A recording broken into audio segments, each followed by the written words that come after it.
Hello friends, welcome back. In this video, we are going to study one of the type of catalysis, that is homogeneous catalysis. Now for the sake of understanding, I have divided this topic into two parts, part A and part B. So let's start with the first part, that is part A of homogeneous catalysis.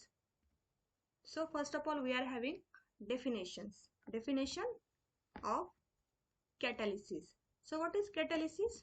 So we can say that the phenomena of changing the rate of chemical reaction by the action of substances that do not alter their own chemical composition during the reaction is called as the catalysis. Okay, we can say that the catalyst is the substance which changes the rate of reaction, which alters the rate of reaction without undergoing itself change in the chemical composition, right? So after this, homogeneous catalysis. Now we know that for the catalysis there are two types, homogeneous catalysis and the heterogeneous catalysis. Now here we have to study the homogeneous catalysis. So what is the homogeneous catalysis? Homo means same. So we can say that homogeneous catalysis are catalytic reactions in which the catalyst as well as the reactant both are in the same phase. It is generally a catalyst in solution by a soluble catalyst. Generally, we can say that proton is the main universal homogeneous catalyst, and hence this is because water is the most common used solvent, right? So this is regarding the homogeneous catalysis. Then let us see the types of homogeneous catalysis.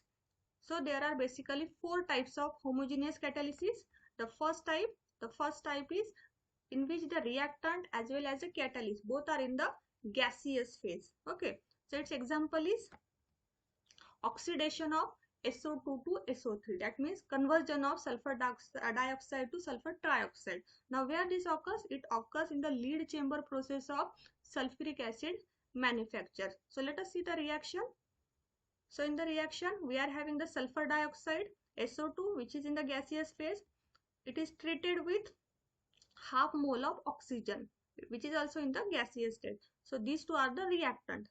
Then it is treated with the catalyst. What is a catalyst? Catalyst here is the mixture of nitric oxide and nitrogen dioxide. Again it is in the gaseous phase, and then after reaction of these two, that is the reactant and the catalyst, it is converted into the product, and the product is the sulfur trioxide which is again in the gaseous state. So here we can say that in this process SO2, O2 and the catalyst NO, NO2 all are in the gaseous state. So this is the first type in which the reactant and the catalyst are in the gaseous phase. Okay. Then the second type. It is the type in which the reactant and the catalyst both are in the liquid state. Okay. Its example is the sulfuric acid. It is used as a catalyst for the formation of a diethyl ether from the ethyl alcohol. So let us see the reaction. So we are having the ethyl alcohol, 2 moles of the ethyl alcohol, they are in the liquid state, and then it is treated with a catalyst. Catalyst here is the sulfuric acid, again in the liquid state. So after the reaction of these two, that is reactant and the catalyst, it is conversion into the diethyl ether and the water molecules all are in the liquid state. So this is the second type. Then type number 3, in which the reactant and the catalyst they are in the solution state, right? So its example is the redox reaction. For example, iodide ions are oxidized by persulfate ion, and Fe2 plus or the Fe3 plus ions in solution acts as the catalyst. So let us see the reaction. We are having, for example, 2 moles of I minus which is in the aqueous state, that is iodide ion, plus persulfate S2O8 2 minus which is in the aqueous state. That means both are in the solution state, and the catalyst, which is the catalyst here, Fe2 plus again in the solution state, they undergo combination and gives the formation of the iodine, that is I2 plus 2SO4 2 minus. So it is a reaction in which both the reactant as well as the catalyst they are in the solution state. Type number 4, that is the last type, in which catalysts are either acids or bases. In this type of catalysis, acids or bases acts as a catalyst. According to the Bronsted theory, we can say that an acid is a molecule that can give up a proton, whereas a base is a molecule that takes up a proton, right? So its example is alpha D glucose is converted into, by the reaction of acid, is converted into beta D glucose. Alpha D glucose converted into beta D glucose by the using catalyst acid. And what is the name of the reaction? It is a mutarotation. Okay. So these are the four types of catalysis. Four types of homogeneous catalysis. Next, after this, properties of homogeneous catalysis. So various properties of homogeneous catalysis are: the first one, they are consumed during a chemical reaction. Second, they increase the energy of the reactants. The third, they offer high degree of interaction between catalyst and the reactant molecule. Fourth, they lower the energy of activation for the molecule. They increase the rate of reaction without increase in temperature. And lastly, they shift the equilibrium to favor the formation of products.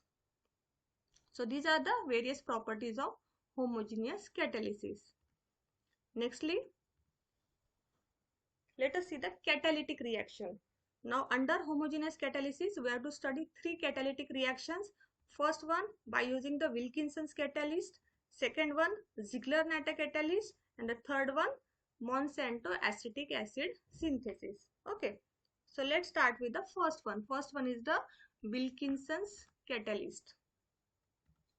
So what is the Wilkinson's catalyst? Wilkinson's catalyst is the familiar name for chlorotris triphenyl phosphine rhodium plus 1. That means its structure is RHCl PPH3 thrice. This is known as the Wilkinson's catalyst. This catalyst has given name after the chemist and the Nobel laureate Sir Geoffrey Wilkinson, who popularized its use. Okay.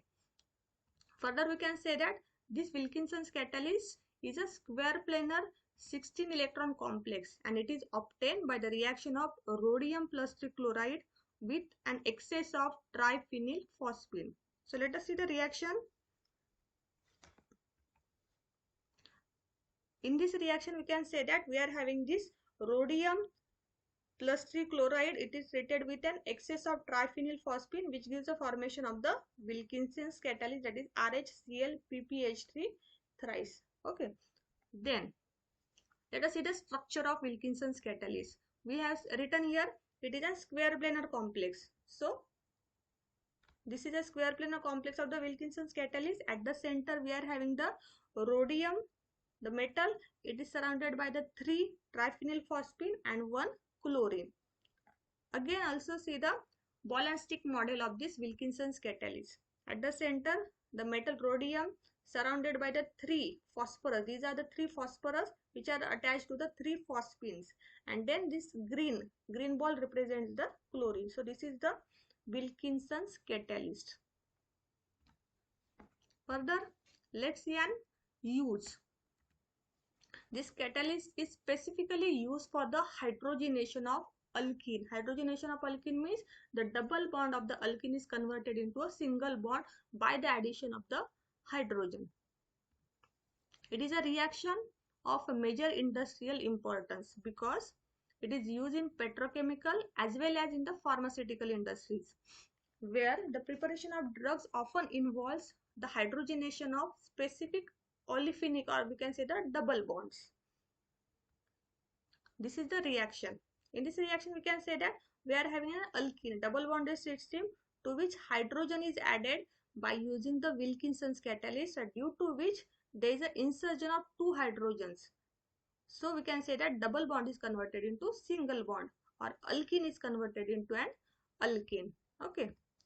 So hence the effective homogeneous catalyst for the hydrogenation of alkene is the Wilkinson's catalyst. that is RHCl-PPH3 thrice. Okay. Then let us see the mechanism of hydrogenation of alkene, that is conversion of alkene to alkane by using the Wilkinson's catalyst. So it involves total 5 steps. So let us start with the first one. We are having the first step, which involves the oxidative addition of hydrogen to the 16 electron complex RHCl-PPH3 that means the Wilkinson's catalyst, to form the 18 electron dihydrido complex. That means 16 electron converted into 18 electrons by the addition of hydrogen to the Wilkinson's catalyst, right? So let us see the reaction. So in this reaction we can say that we are having this Wilkinson's catalyst, which is 16 electron complex, to which the 2 hydrogens they are added, due to which 16 electron is converted into 18 electron, which is called as the dihydrido complex. Then step number 2. In the second step, dissociation of phosphine ligand results in the formation of the coordinately unsaturated complex. Okay. So we are having the reaction in which we are having, this is a dihydrido complex. From this dihydrido complex, one of the phosphine is eliminated. Okay. Due to which there is the creation of vacancy. Vacancy is created. Then step number 3. In this step, the coordination of alkene to the potential vacant site on the 5th coordinate dihydrido complex to 6 coordinate species. Okay, so earlier reaction we can say that we have seen there is a vacancy created. That means we are having the 5 coordinated species to which an alkene is inserted. So let us see the reaction. So we are having this 5 coordinated species in which there is a vacancy over here, in which this alkene is inserted like this. Okay, so due to which we can say that the 5 coordinated species is converted into the 6 coordinated species. Step number 4, it involves the insertion of olefins into the metal hydrogen bond to give metal alkyl derivative. So we have seen that in the earlier step the alkene is inserted. Then in the step number 4, you can see from this reaction that one of the hydrogen is attached to the carbon. One of the hydrogen from this Wilkinson's catalyst is attached to one of the carbon of the alkene, and after this there is the addition of the phosphine. Okay, so we are getting this structure. Then step number 5, the last step. The last step is the reductive elimination step. Here the metal is reduced from +3 to +1 step, and the coordination number of the metal is decreased from +6 to +4. And here we can say that in this step the product alkene is formed. That means alkane is converted into alkene by the addition of 2 hydrogens. So here the role of catalyst is to transfer the hydrogen fragments to the alkene with the formation of the alkene. So this is the reaction. We can say that in the earlier step, one hydrogen is attached to a carbon, and in the next step, the second hydrogen is attached to this carbon atom, and we get the formation of the alkene with the regeneration of the catalyst, that is the Wilkinson's catalyst. So these are the 5 steps by which we can say that alkene is converted into alkane. But here we can say that the catalyst used in the process is being soluble. It can't be removed easily at the end of reaction by simple filtration. Okay, so due to this imperfect separation of alkane and rhodium complex at the end of hydrogenation, the rhodium is lost. So this is a drawback of the Wilkinson's catalyst. Okay, so this is the mechanism for the conversion of the alkene into the alkane. Nextly, let us see the catalytic cycle for the hydrogenation of alkene by Wilkinson's catalyst. So this is the catalytic cycle. Here also we can go through step by step manner. In the firstly we are having the Wilkinson's catalyst to which hydrogen is added. So hydrogens they are added from the same side. So we are getting this structure. Then we have to create a vacancy. So one of the ligand, that is the phosphine ligand, triphenyl phosphine ligand, is eliminated. So vacancy is created, and after creating the vacancy, again alkene is inserted. Okay, alkene is inserted. Then one of the hydrogen attached to one carbon. Then again phosphine is inserted.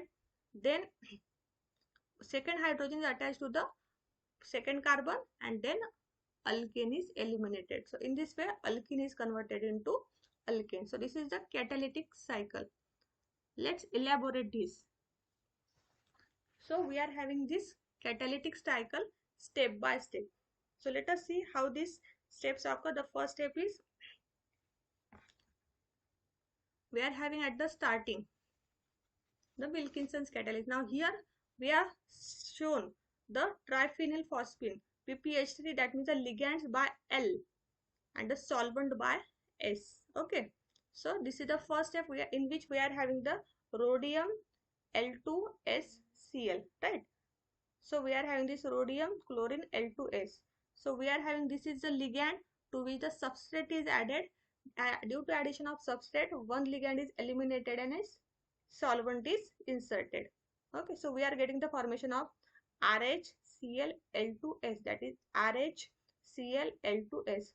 This is the first one that we are shown over here. Then there is addition of H2. So what is the second step? Oxidative addition. Always cis addition, that means the same side addition of the two hydrogens. So these two hydrogens are added from the same side, due to which what we are getting? RHH2Cl L2S. So let us see this. So we are getting the addition of these two hydrogens from the same side. So we are getting the 4 coordinated species into the 6 coordinated species, right? So this is the second step. Then step number 3. What is the step number 3 here? Substitution of solvent by alkene. That means insertion of an alkene. Alkene is inserted. What happens when the alkene is inserted? One of the solvent or S molecule is removed. So by the addition of this alkene, substrate, or we can say the S is eliminated, solvent molecule is eliminated, and we are getting insertion of an alkene. Alkene is attached to the metal, that is the rhodium metal. This is step number 3. Then step number 4. What is the step number 4? Hydride migration to form the ethyl group. That means the hydrogens attaches to one of the carbon. So again there is addition of the S, that is a solvent, and we are getting the structure like this. That means one of the hydrogens which was over here, this hydrogen attaches to one of the carbons. So this C2H4 is converted into C2H5. That means it takes one hydrogen, right? And finally we are getting the alkane, that is CH3CH2, or we can say the C2H6 by the removal of the starting, that is the RHClL2S. This is our starting, and this is known as the catalytic cycle for the Wilkinson's catalyst, by which we can convert an alkene into alkane. Okay. Then further, Wilkinson's hydrogenation is both stereospecific and stereoselective. Now what do you mean by stereospecific and what do you mean by stereoselective? Stereospecific means one stereoisomer gives only one stereoisomer product and the other stereoisomer gives only other stereoisomer product. This is called as a specific. Whereas stereoselective means out of the mixtures only one distereoisomer is formed as a major product. Okay, this is regarding the stereospecific and stereoselective. Finally, applications. It is used in the catalytic hydroboration of alkenes with catechol boranes and pinocol boranes. Secondly, it is used in selective 1,4 reduction of alpha-beta unsaturated carbonyl compounds using triethylsilane. And finally, the last application in asymmetric hydrogenation when triphenylphosphine is replaced with chiral phosphines. So this is regarding the Wilkinson's catalyst. Okay, so here we have completed the first part of the homogeneous catalysis. Now in the second video, we have to study the second part of homogeneous catalysis. Thank you.